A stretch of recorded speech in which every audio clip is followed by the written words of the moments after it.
কবিতার জন্য তোমাকে মঞ্চে আহ্বান জানাচ্ছি। নমস্কার, আমার নাম আয়েশা রাজক। আমি ষষ্ঠ শ্রেণীর ছাত্রী। আজ ষষ্ঠ শ্রেণীর ছাত্রছাত্রীর পক্ষ থেকে শিক্ষক দিবসে একটি কবিতা আবৃত্তি করে শোনাচ্ছি। শিক্ষা গুরুর মর্যাদা। কাজী কাদের নেওয়াজ। বাদশাহ আলমগীর কুমারে তাহার পড়াইত এক মৌলবী দিল্লির। একদা প্রভাতে গিয়া দেখেন বাদশাহ শাহজাদা এক পাত্র হস্তে নিয়া ঢালিতেছে বাড়ি গুরুর চরণে। পুলকিত হৃদে আনন্দ নানি। শিক্ষক শুধু নিজে হাত দিয়া নিজের পায়ের ধুলি ধুয়ে মুছে সব করেছেন সাফ সঞ্চারী অঙ্গুলি।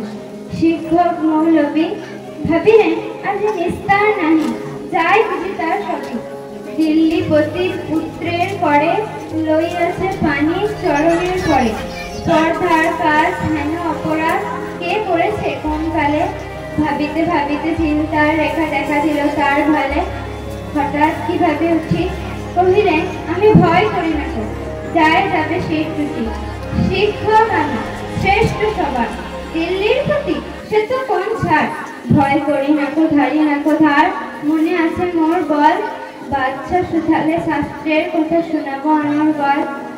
তারপর দিন প্রাতে বাদশার দূত শিক্ষককে ডেকে নিয়ে গেল কেল্লাতে। বাদশার দূত শিক্ষককে ডেকে নিয়ে গেল কেল্লাতে। শিক্ষককে ডাকি বাদশা কহেন শুনুন জনাব, তবে পুত্র আমার আপনার কাছে সৌজন্য কি কিছু শিখিয়াছে? বরং শিখেছে বেয়াদবি আর গুরুজনে অবহেলা। নহিলে সেদিন দেখিলাম যাহা স্বয়ং সকালবেলা। শিক্ষক কন যাহাপনা আমি বুঝিতে পারিনি হায়। কি কথা বলিতে আজিকে আমায় ডেকেছেন নিরলয়? বাদশা কহেন সেদিন প্রভাতে দেখিলাম আমি দাঁড়ায় তফাতে। নিজ হাতে যবে চরণ আপনি করেন প্রক্ষালন। পুত্র আমার জল ঢালিতে তো ভিজায় ছিল চরণ। নিজ হাত খানি আপনার পায়ে বুলাইয়া সযতনে ধুয়ে দিলাম নাকো কেন সে চরণ। শরীর ব্যথা পায় মনে। উচ্ছ্বাস করে শিক্ষক তবে দাঁড়ায় সগৌরবে। পূর্ণিশ করি বাদশার চরে কহেন উচ্চ রবে। আজি হতে চির উন্নত হলো শিক্ষা গুরু শিখ। সত্যই তুমি মহান উদার। বাদশা আলমগীর। নমস্কার। অসংখ্য ধন্যবাদ আয়েশাকে তার এত সুন্দর একটি কবিতা আবৃত্তি আমাদের সকলের সামনে তুলে ধরার জন্য।